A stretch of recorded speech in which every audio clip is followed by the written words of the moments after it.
Welcome to LG Ministry. We're glad you have chosen to watch our program. My name is Cougan Collins, and I'm the minister at the Long Grove Church of Christ. Our hope and desire is that you will open up your Bible and study along with us. Be sure to check out all of our lessons on YouTube. Now let's get to our lesson.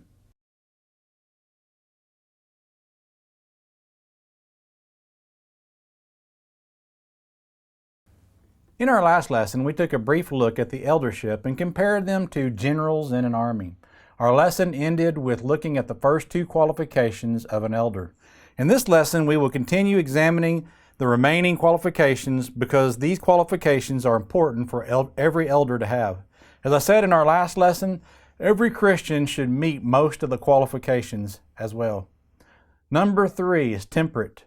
Thayer defines it this way: sober, temperate, abstaining from wine, either entirely or at least from its immoderate use, of things free from all wine, as vessels, offerings.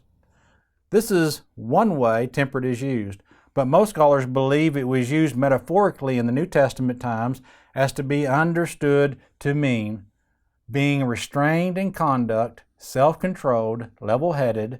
This means that one has the ability to think and reason clearly. I can see how both definitions can apply, because in order to be restrained, self-control, and level-headed, you cannot be one who drinks alcohol, because alcohol begins to dull the senses starting with the first drink. The last thing you need is an elder that makes rash judgments without thinking them through. Sure, some decisions are easy and can be made quickly, but there are some situations that come up that require time to think of the best solution, and it requires much prayer. Our next qualification is very close in meaning to being temperate. It is being sober-minded. This means one who is sound in his thinking, one who is right in his mind. Again, this cannot be done if you drink alcohol.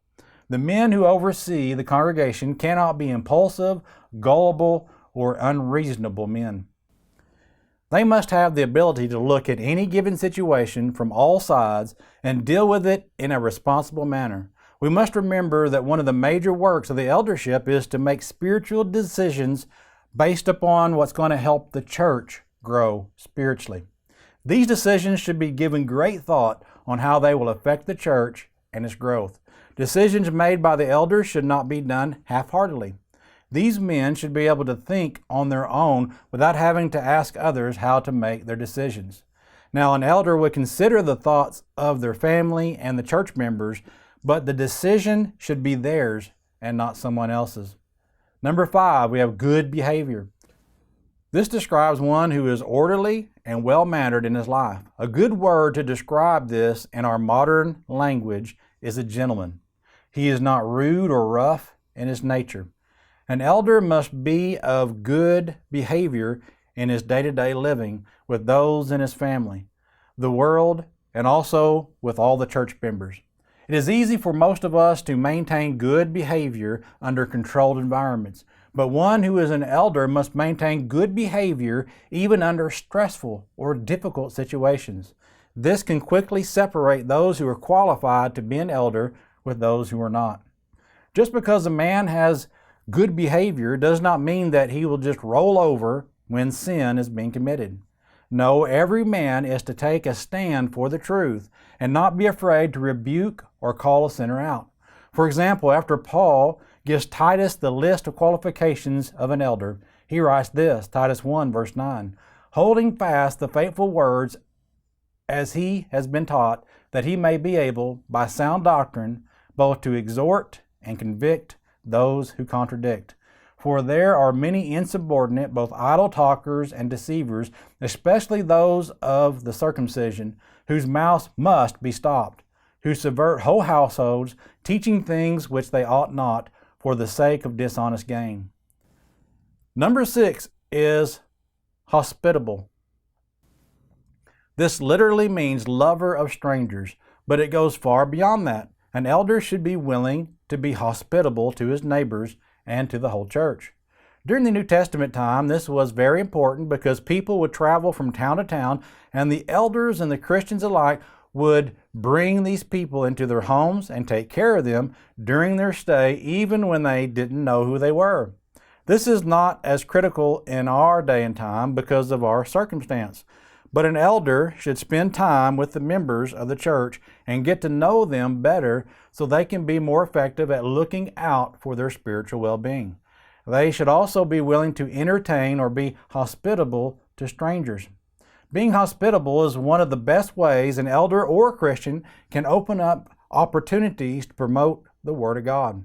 As we exercise hospitality, we need to remember the golden rule found in Matthew 7, verse number 12. Therefore, whatever you want men to do to you, do also to them. For this is the law and the prophets.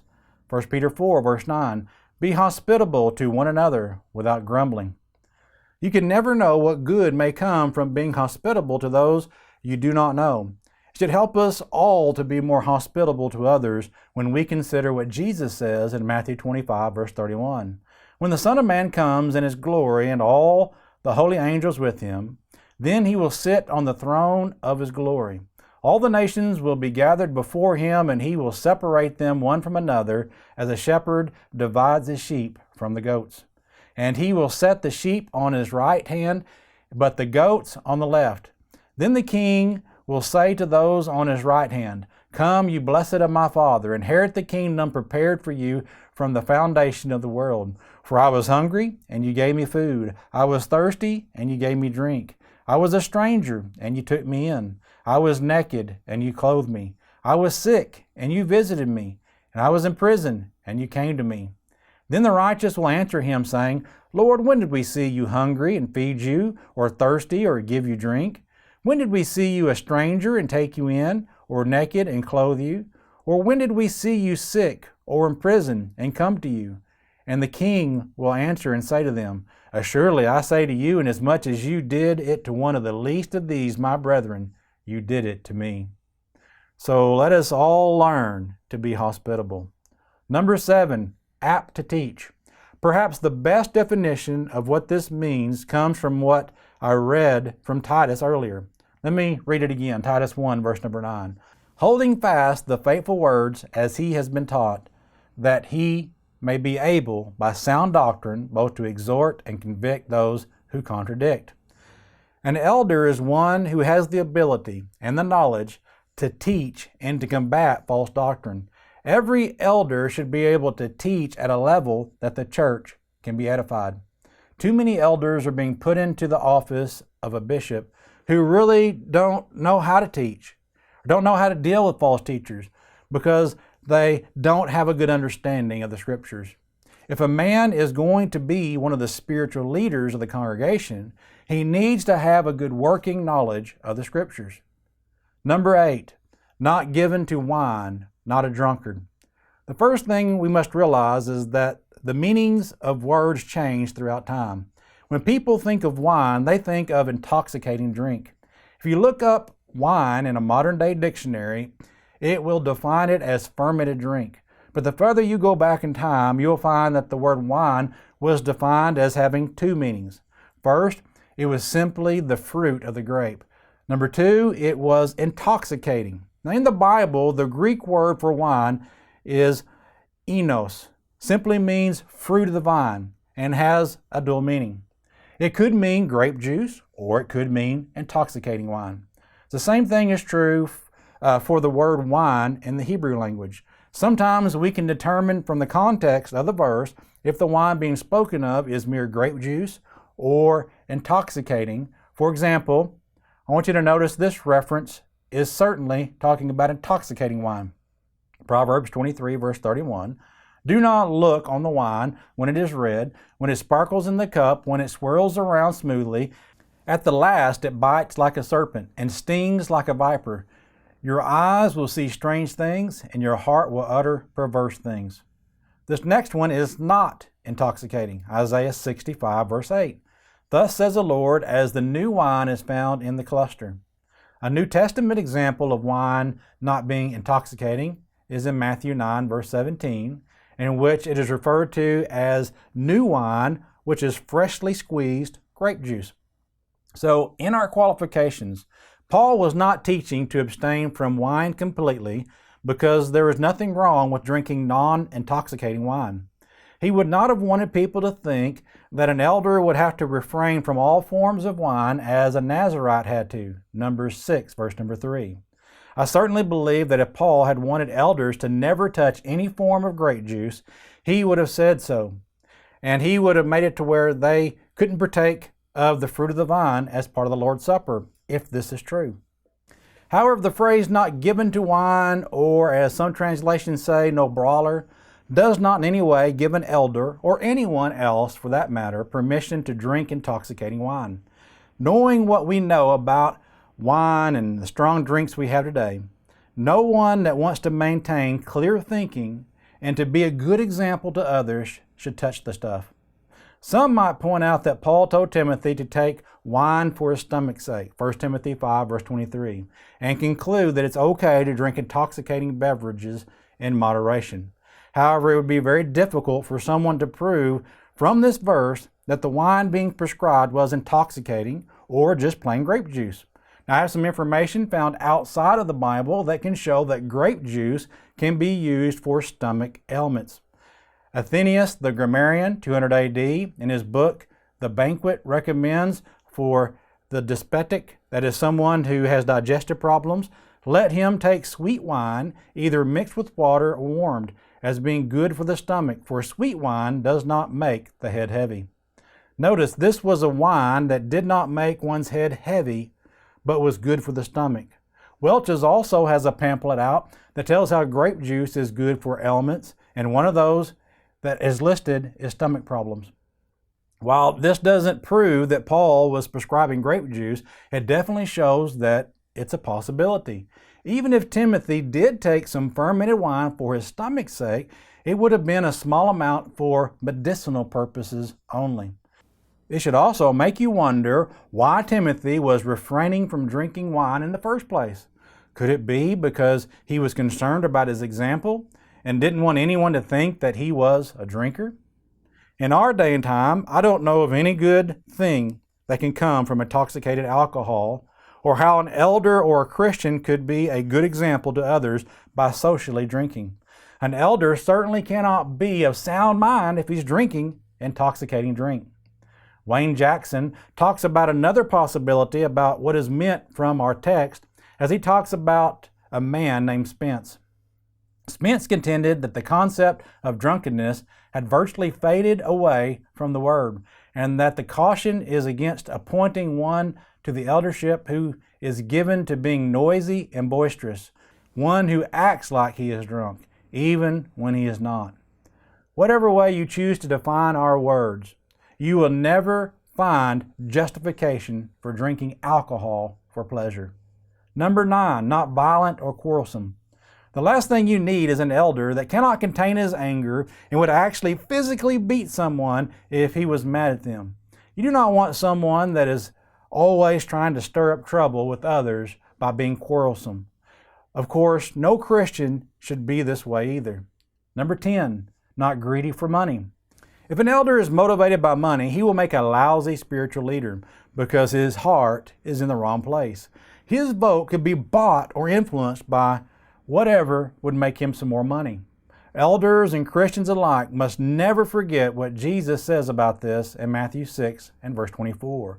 You cannot serve God and mammon. Matthew 6 verse 19. Do not lay up for yourself treasures on earth where moth and rust destroy and where thieves break in and steal. But lay up for yourself treasures in heaven where neither moth nor rust destroys and where thieves do not break in and steal. For where your treasure is, there your heart will be also. Number 11, rules his household well with his children in submission. 1 Timothy 3, verse 4. One who rules his own house well, having his children in submission with all reverence. For if a man does not know how to rule his own house, how will he take care of the church of God. Titus 1, verse 6, having faithful children not accused of dissipation or insubordination. Many questions can be spawned from these verses. For example, number 1, does this passage teach that an elder must have children, or is this only stating what an elder must do if he has children? I believe the answer to this question is that an elder must have children to be qualified.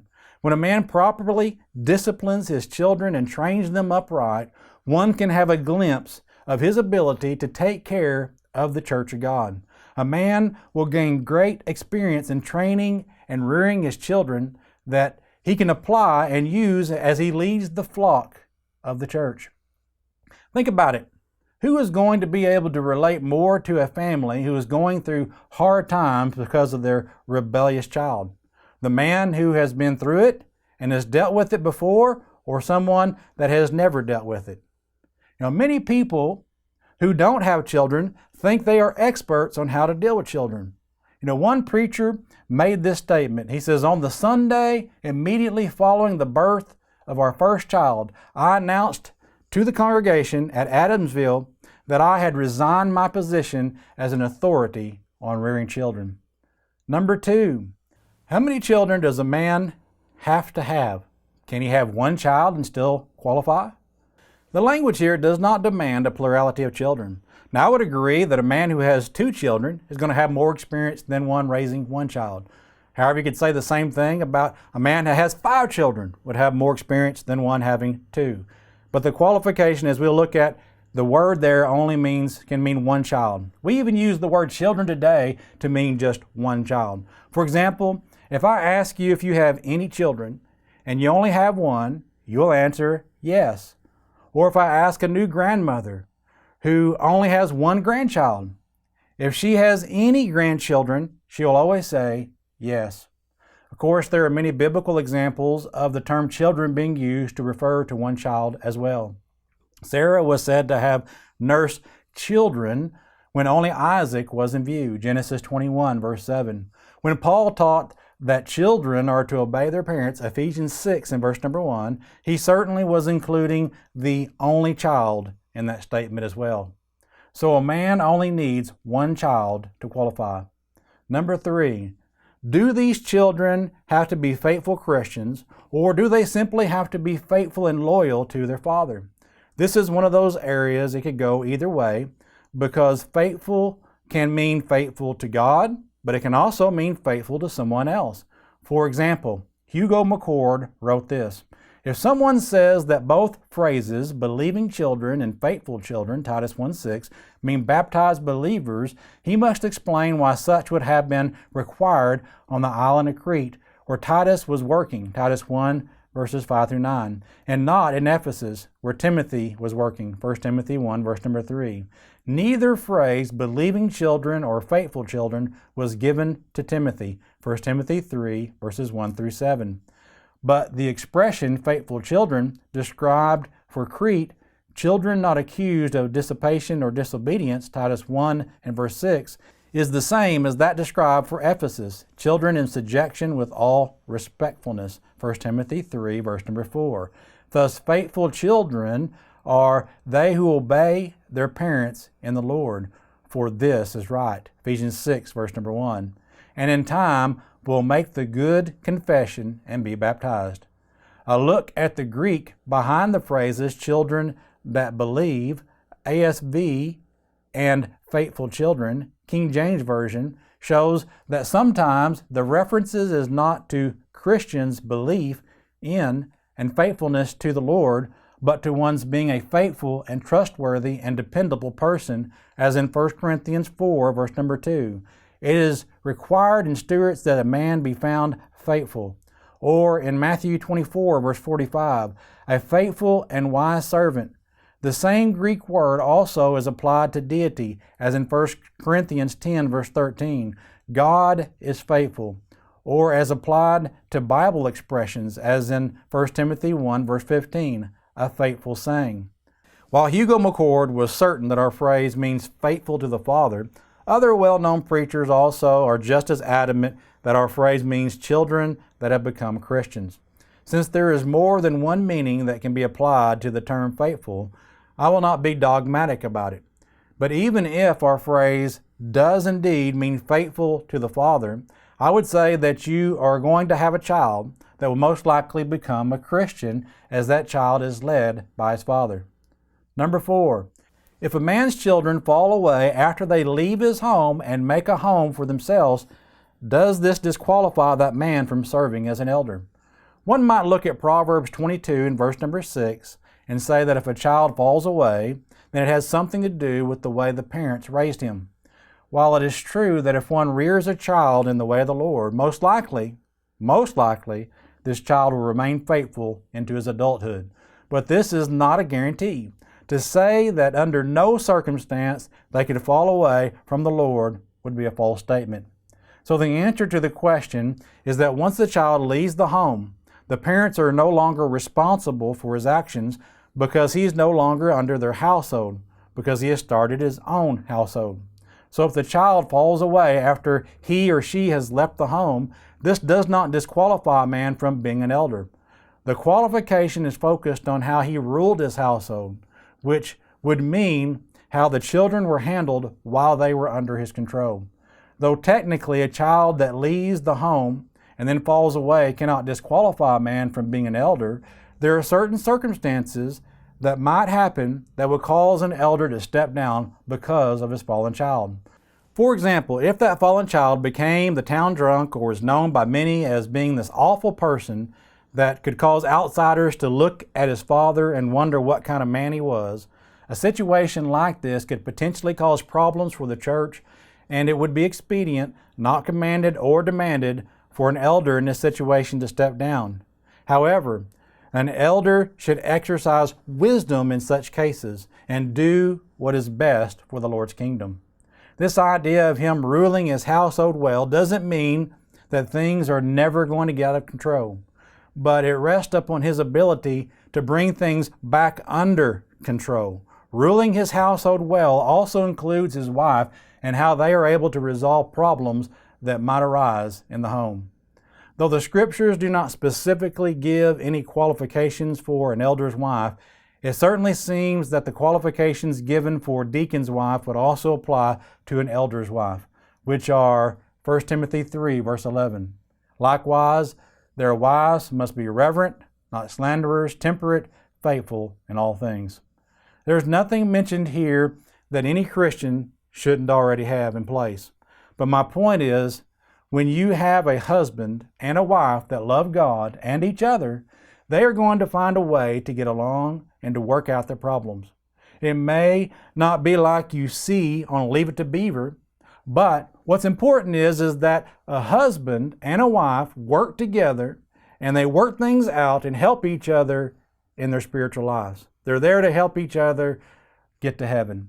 Certainly a man having a family and who has experience with raising children in the way of the Lord is going to be a man that will make a great asset to the church and will be more compassionate when it comes to helping others that might be struggling with their own family problems. Number 12, not a novice. The literal meaning of this word means newly planted. This simply means that one who has newly become a Christian should never be an elder.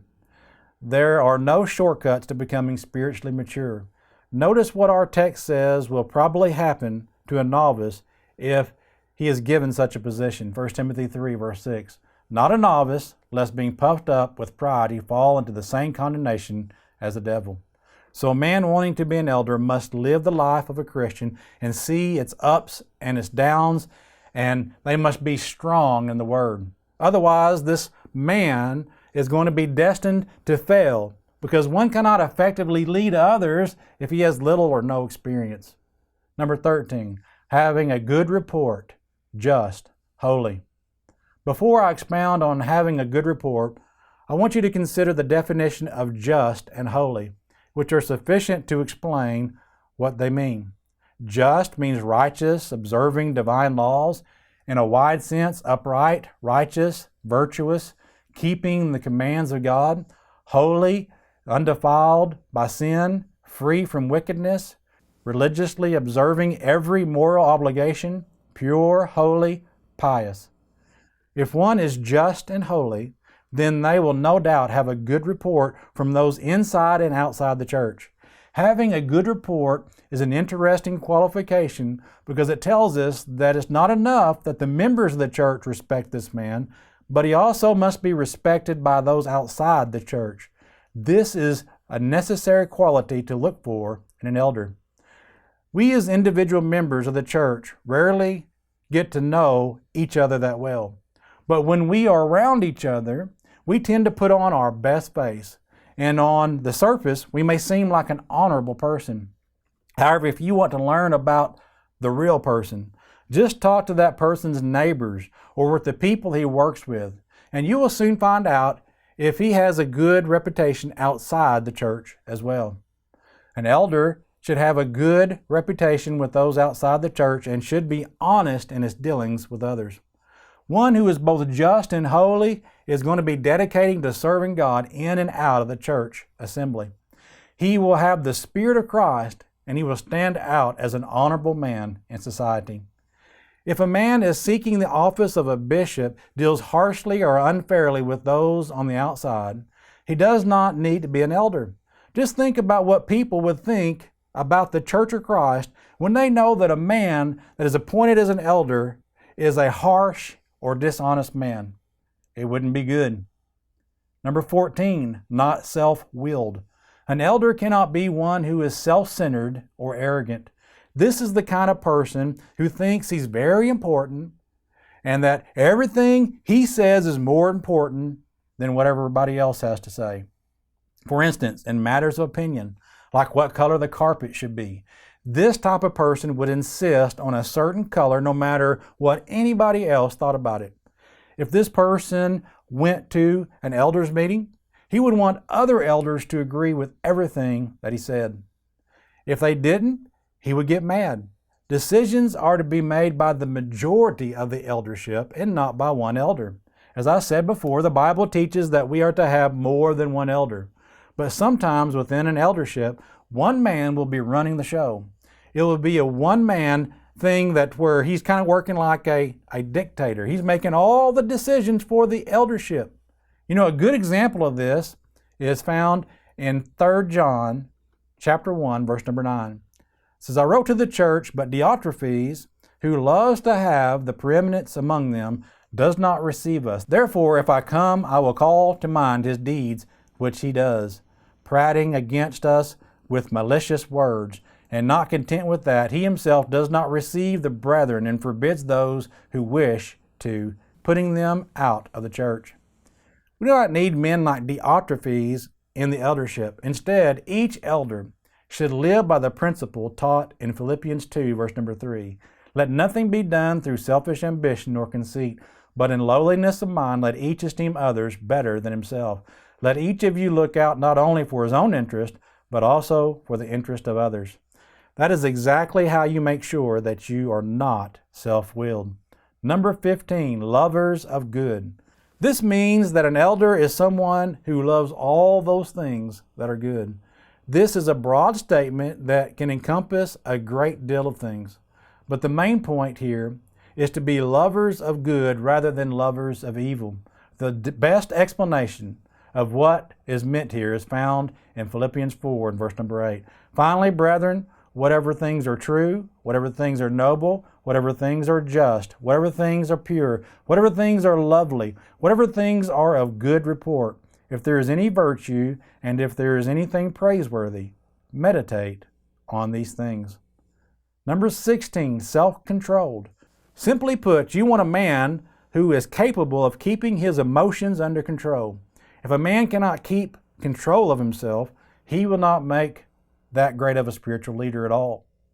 Now, this concludes the qualifications of an elder. However, I'm honored to say that the elders that we have in our congregation meet these qualifications, and I'm proud to serve under them. To be an elder is a good work, but it is one that takes a serious commitment. Being an elder can be very hard at times, and elders are sometimes perceived as being lazy and not doing anything when they are. There are a lot of times that elders are working in the background with individuals or doing things that will spiritually strengthen the church, that we as a whole simply are not aware of. We as a congregation need to remember what a great responsibility these generals in the Lord's army have.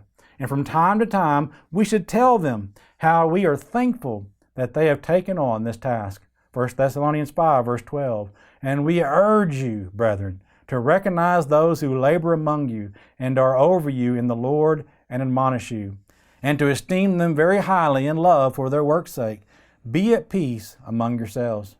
These men have to give an account for how they have dealt with the flock, which is why it's important for us to obey them when it comes to spiritual matters. For example, the elders have agreed that we are to meet here at this building on Sunday morning and Sunday night and Wednesday night. This is what they deem necessary for us to be spiritually fed by the Word and strengthened in fellowship. So when we don't show up when we could, we are disobeying the eldership. This can cause the elders to have great pain when they see that part of the flock is missing. Of course, this would be the case with any decision the elders have made that the flock chooses to ignore. If they want us to be involved in a work to help us spiritually grow the church, we should do it. We must keep in mind that an eldership will not ask us to do something that they are not willing to do themselves. Much more could be said about the eldership, but I hope you have been reminded of the importance of having qualified men to serve in the eldership and how important that office truly is. Let's never cease praying for our elders and the work that they do, since they are our overseers. I have no problem calling them our generals in the Lord's army.